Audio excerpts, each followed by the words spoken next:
Hey guys, Chance with the Cichlid Garden here. We're going to make a blackworm culture today, so that should be pretty fun. I'm just going to talk about really quick what you're going to need. First off, you're just going to need regular old tap water. Doesn't have to be anything special. The worms aren't too picky. Some kind of chlorine remover. I use Prime. Then 2 sections of airline tubing split with a check valve. A tote of some sort from Home Depot with a lid on it, and you're gonna have to drill a 1/4 inch hole in the lid with a drill bit. Make sure it's 1/4 inch. That's what your airline tubing needs. Or you can just use an aquarium. It's not too critical. You use either or. Sponge filter, an air pump to run your sponge filter, and some blackworms.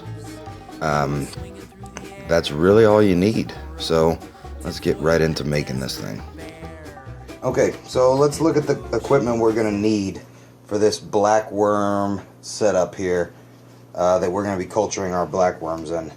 First off, we got this 4-gallon tote, HDX brand from Home Depot. It's nothing fancy, but you know what? It's gonna work. It's gonna hold water, it's gonna hold worms. Good enough. Inside of that tote, you will see I have a sponge filter hooked to some airline tubing. That's really all you need. As far as inside the tote goes, on the outside, to run the sponge filter, we need a check valve, very important to have on any airline tubing, and an air pump.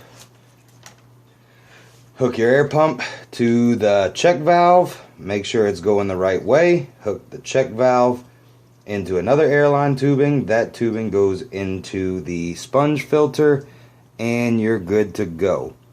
So let's go clean some worms. Okay guys, so here we got some blackworms. Just bought them. These are straight out of the store. So I got them in the kitchen sink here. Try and get a good shot. You see them all in there. Took them straight out of the bag, put them in a little Tupperware tote that I'm going to throw away after, because if not, my girlfriend would kill me. So we're going to start rinsing them before we do anything. And it's pretty simple. It's tap water. Put some tap water in. Maybe dump them in the net a little bit. Put them back.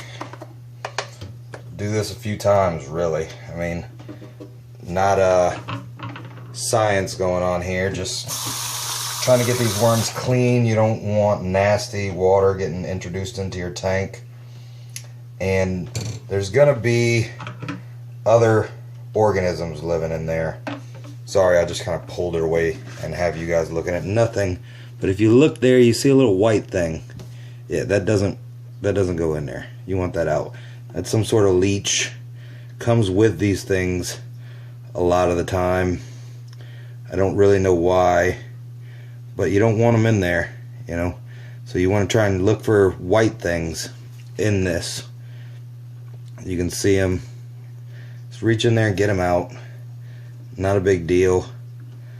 If you think it's gross, I don't know. Maybe use some rubber gloves, or maybe just don't use blackworms. If you think they're disgusting, it's probably not your best choice, but you're gonna have to find a way around it. See that? We got one right there. Nice weird looking white leech of some sort. But for the most part, any of the ones in mine all seem to be dead. So you got a leech and a worm. Yeah, I don't get it either. I don't know why fish really enjoy these, but you know what, they do. They're friggin' crazy for them. So we're just gonna slowly go through here, pick them out. You don't want to get worms down in the drain. that would be bad. Not because it's wasteful. That is one reason, I suppose. But, you know, what's one worm? Bigger reasoning is you don't want to introduce something to an environment like wherever this drain leads, where you are. You don't want to introduce all these worms and everything. I mean, you really have no idea what's going to happen when you go introducing new organisms.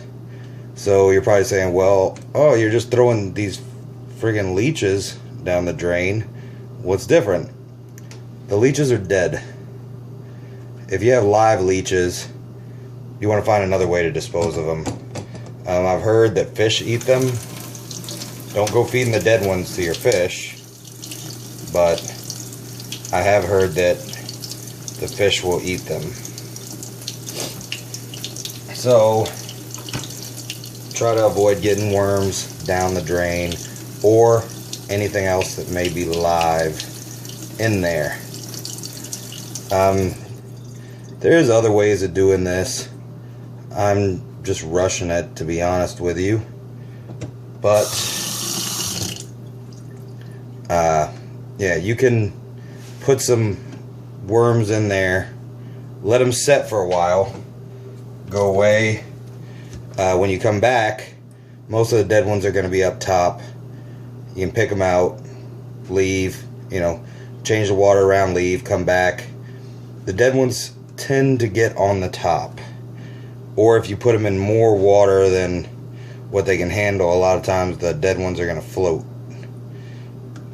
But anyway, I'm not going to go on and on and on about this too much longer. I'm just going to stop it here. You get the idea, and we'll go get these things in the tote. We cleaned our worms. After the last time you saw me, I let the worms sit for a while, came back, picked out some more dead worms, some dead leeches, you know, whatever else may have floated to the top.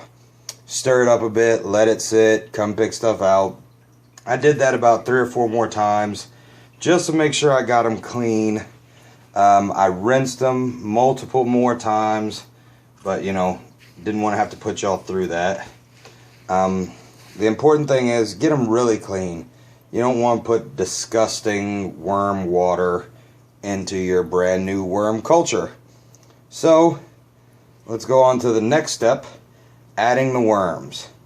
To add the worms, you just put them in there.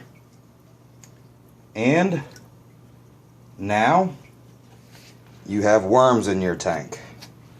It shouldn't take too long. You got to get a little bit of food going for them. They eat pretty much anything. Fish food, vegetables, dead plants. I mean, they're going to eat whatever you put in there. It's not difficult to find something they will eat. At some point, I'm also going to add maybe some cheesecloth to kind of let them crawl around on to feel safe. I don't want to put a substrate because it makes it a huge pain to scoop them out. But you want to kind of put something in there to mimic a substrate that's aquarium safe at the same time. Some people put paper towels or cardboard boxes because they'll start to eat the paper towel or the cardboard box. Side note, make sure it is brown with no ink, nothing else. Because if it's a white paper towel, it's going to kill them. Has to be brown, nothing else. So yeah, they'll eat the brown paper towels and cardboard and they'll live off of it. But I found out when you go to scoop them up, you start getting pieces of paper towel and cardboard, and those always end up in your tank no matter how hard you try. So I'm not doing that anymore. I scrapped my last culture because it was just, it was that bad. I couldn't stand it anymore. I had paper towel pieces all over my tanks. It drove me crazy. So that is gone. And here's the new culture.